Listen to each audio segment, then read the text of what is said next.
A Battle Unwon, a Life Unlived. Written and read by Rhaenyra. Chapter 9. Daemon.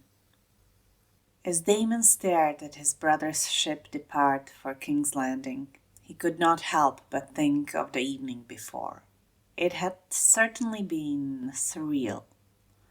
His brother's presence at high tide had been a shock. The only time he had ever visited before had been to attend Laena's funeral.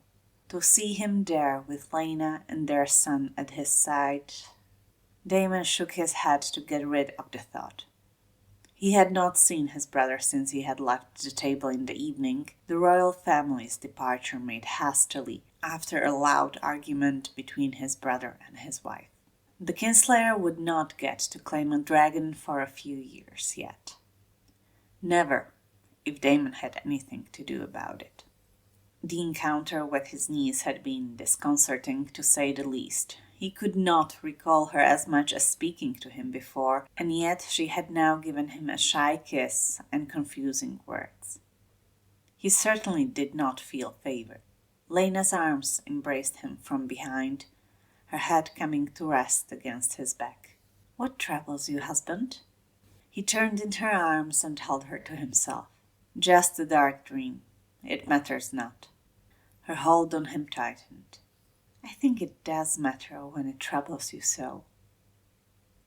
Arrested by indecision, he stared at the top of her head for a long moment. When he spoke Valyrian in a soft voice. "I dreamt that there was a great war." She turned her face up to watch him, and he brought his gaze away, staring at nothing. "There was a great war, and no matter what I did, every decision that I made, I could not prevent bloodshed. And I could do nothing to stop it. Everything I ever built reduced to ashes. Everyone I ever cared about either gone or changed irrevocably. In the end, it felt easier to accept death rather than to fight on." "And your brother's visit brought this on?" "Helena was in it," he admitted. "There were others, but with her, he did not understand what went wrong." He shook his head. The fighting had not yet started, though there were some deaths already. He would never forget Rhaenyra's pained scream as the news of Luke's death was brought to her. But there was hope still of averting the war, if only they could be made reasonable. And so we needed a valuable hostage. "That does not sound bad." A bitter grimace twisted his face and a sigh escaped him. Something went wrong. The man sent killed the boy in front of his mother. She was driven insane. He could still not understand how it could have gone so wrong. His instructions had been clear. That heir had had no use for them. Aegon had had another. A soft gasp escaped his wife. "Helena?" He gave a short nod. Laena seemed to hesitate before asking her next question, barely audible. "Was it Rhaenyra and Aegon fighting?" He gave another short nod. They stood quietly for a while before Laena spoke again.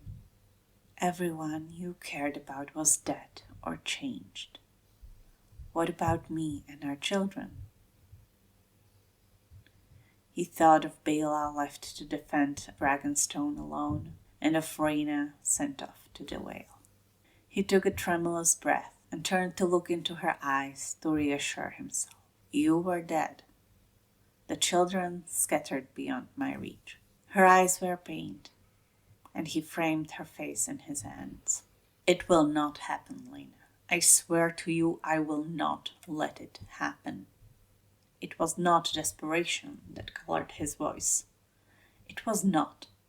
She gave him a sad smile and covered his hands with her own.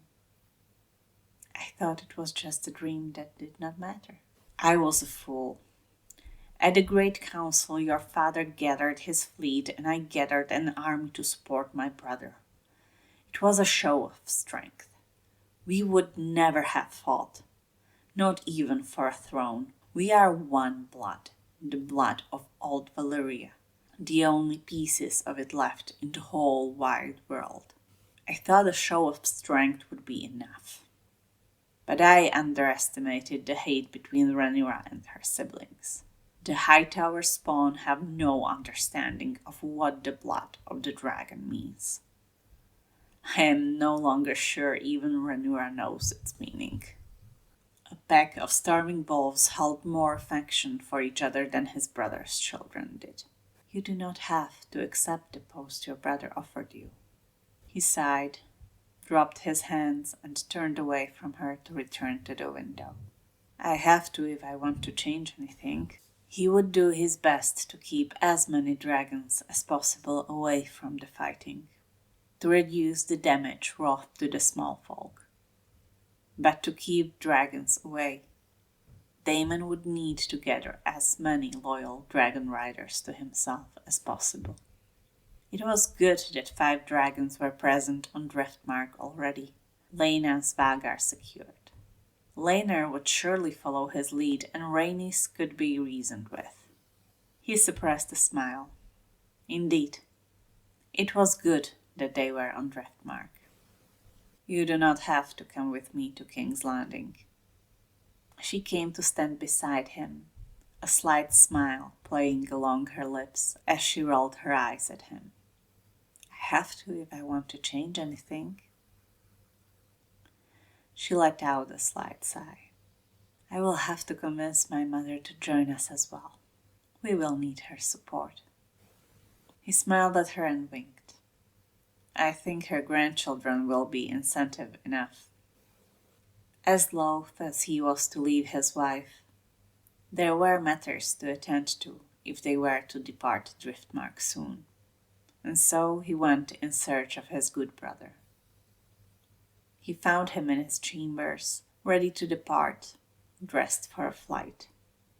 Laenor, you were never the one for a morning flight after a night of drinking. Are you certain of it being a good idea?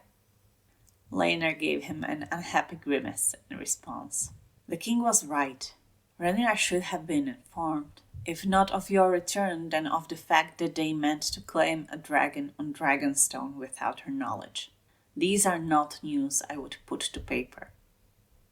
I am not so certain of that. Her ire will be surely raised. She might do something foolish. Laena gave him a grin. As is her wont. Daemon frowned. There had been a time when he would have admonished Laena for such words, but that time was gone now. I came to see if you could accompany me on an errand, good brother. An end of chapter 9. Thank you for listening. Don't forget to like and subscribe, and see you in the next one. Bye!